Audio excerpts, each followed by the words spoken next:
welcome back to another exciting edition of David's Dev Diaries, the only videos on YouTube where you get to listen to me talk about all my problems in a way only somebody who hasn't gotten enough sleep can. The last I left off, I was recapping all the progress I made on the Dark Messiah co-op mod and sort of planning what I was going to do next. So if you're not in the loop there, you're going to want to look at the previous entry. One thing I do want to repeat, however, is that this game has no code-based SDK, that everything I have to do to make this mod is through reverse engineering of some sort. Now, I add the statement code-based in front of the SDK because after publishing the previous entry, a lot of people reached out to me to try and help out as best as they could, throw their hat in the ring, all sorts of things. And, you know, there was a lot of you, so shout outs to you guys. I really appreciate the help. But some of the general consensus that we had was there is an official SDK. The problem is that it's only for map-related things. That's not necessarily a bad thing because eventually I will need to go through the levels and make sure I can edit the triggers or maybe the amount of enemies to account for all the extra players that would be in there. But as of right now, it's essentially a fruitless effort because if you can't go through the entire level, there's really no point for you to be editing it. The talk of this SDK actually got me thinking about all the things I'm going to need to do in the future to add features or restore features from the game into the co-op mod. I'm obviously going to be using a lot of reverse engineered functions to get it working, but there's going to be a sizable chunk of it that will need to be written by me specifically. Now, I could try and mitigate that and, I don't know, work off of the reverse engineered functions and maybe edit specific lines of it, but that's a dangerous thing to do if I start reusing some of the code that exists through my reverse engineering from a legal standpoint. Having this game not be open source puts me in kind of a pickle on how I'm supposed to solve a lot of these issues without being able to just plug in code that worked from a different function. As I was going through the code to tackle that soundscape issue, I realized I was taking so many notes about the operations of the function and, you know, how things would piece together, how the entries would work, all sorts of different things. I could actually write some sort of overhead file that would let me not only call the function, but maybe manipulate some of the values in it and change the way it works.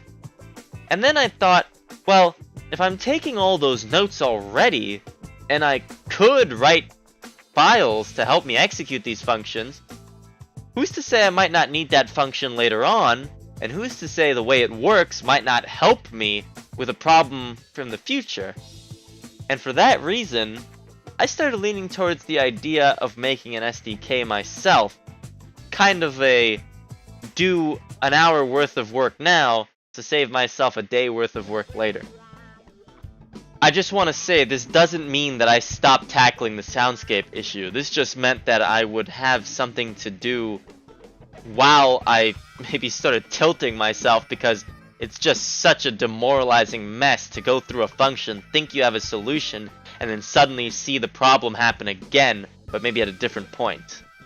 Actually, I did find out that the soundscape issue was, as I hypothesized, it was a command being run by the level that it could not attribute to anything, I assume because of some local player problem, and then it just crashed the game, just like it did with the NPCs. So at least I'm making progress there. The problem is that the function that it calls is a little bit different in terms of structure from what the NPCs were using, which means that I'm going to have to do a little bit of more research on finding out how that function operates. But, interesting note, the skill system does the same thing. It tries to run a command after you purchase the skill, not because it wants to give you the skill, but because it wants to refresh the menu so you could see what you just purchased. And that actually is done through a console command that, again, can't find the target, crashes the whole game. So, it's progress. It's not like I'm dilly-dallying with some silly SDK that I can complain about in the next video, or stall or anything. No, I am trying to tackle this issue.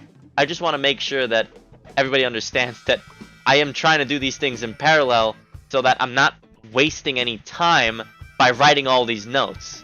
I mean, it's pointless for me to write these notes if I'm gonna use them once and then call it a day, or even forget about them, even worse, right?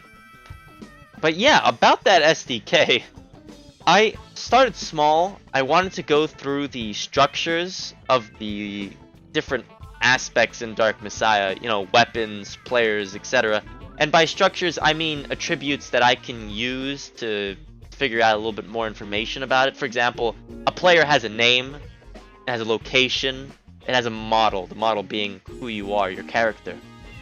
And these attributes would be very useful, especially in a co-op mod. You know, being able to change your player model, that's kind of a +1, especially because the player models are not exactly supposed to be seen in the single player version.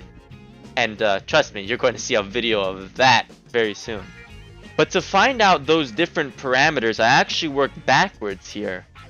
Usually I would start off at the transmission state. You know, I would look at the server, because they would have all the information on the player, and that would be the objective truth.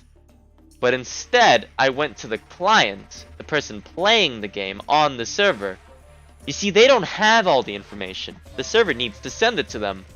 You may remember I talked about networking before with debug commands. But this is that same concept. The network in this case is sending the model, the position, all sorts of different things, health even. So to get all that stuff, I just listened to what the server was sending. The server would send packets of information. I would take the information, scalp it, print it out in a text file, and then I would sit down and try and figure out what each information meant.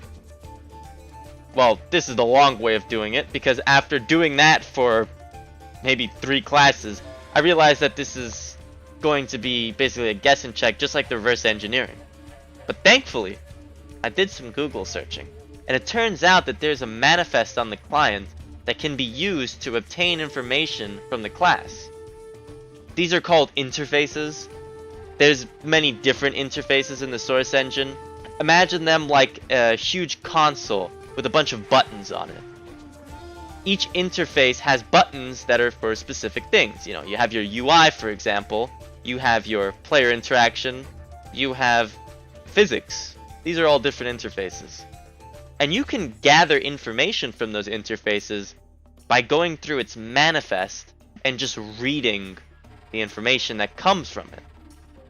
The resource I also found was nice enough to explain how to do that, which involved a bunch of tricky functions that were basically looping in on themselves until it found the exit point or something.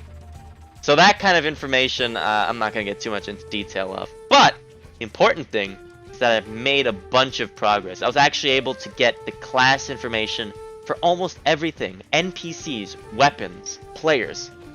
Bunch of fun parameters I could use. And with that information, it easily translates to the server side. So when I do my fixes, when I add my features, I can easily reference those parameters and be able to expand how much the mod will encompass. The properties that I extracted actually also gave me some mapping of how the structure is used. You know, slot 1 has an orange, slot 2 has an apple, slot 3 we don't really know what it does, but slot 4 has a banana. So I could actually go to the server side and say, alright, what's in slot 3? And then I can work from there to figure out what slot 3 does, and thus expand on the class structure that I made.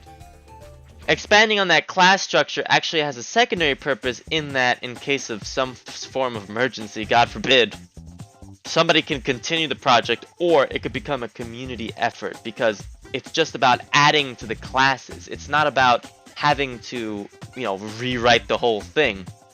The basis is going to be there, but developing on top of it, that can easily be done. So that's my current standpoint. Now, again, I'm not gonna be doing this 100%. I need to do this as just like a sanity check, so that when I start losing my mind looking through assembly, I have something that can give me some instant feedback, you know, something to feel good for. But it does have its own purpose, and you know, that's good enough for me. So yeah, just wanted to talk a little bit about that. It's a really interesting thing when you just think about the end goal here, because honestly, the amount of stuff that can come out of being able to, you know, open up an SDK for a game that doesn't already have one, there's just thousands of mods that could be made for it. Of course, I'm not going to say that I'm going to be the best for developing this SDK, hence why I mentioned the communal effort. But somebody's got to take the plunge here, and since I'm already wasting my time with all these nodes, you know, let's have a little purpose from it. I think I'm gonna cut it off there. I feel like that's pretty much what I want to get off my chest. So, one thing I do want to add is that I did fix up the Discord as promised. I've separated the Discord because I know some of people, they come in for our Gary's Mod stuff, and some other people, you know, they may be entrenched in this Dark Messiah thing. So I wanted to give them a forum that they can speak to me on in like an unfiltered way, or, you know, go for it. So I split up the Discord between sections. You can actually go in, you know, once you accept the rules, you'll see a role assignment tab or channel, and you can just hit the emote that you are interested in, you know, Gary's Mod, Dark Messiah, whatever, and you'll be given access to those channels. If you decide it's not for you, or you wanted to, you know, experiment a little bit, you could just click on one of the other ones or unclick on the current one you're on. It'll take those away. It's like you're never there.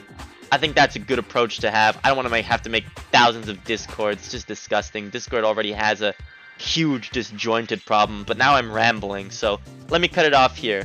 Let's hit those check marks. Yo, like the video if you liked the video. Subscribe to the channel if you want to subscribe to the channel and enjoy the content. Leave some feedback in the comments. I'm in there. You should see I've been responding to as much as I could. And yeah, you know, that's let's cut it right now. Let's just cut that.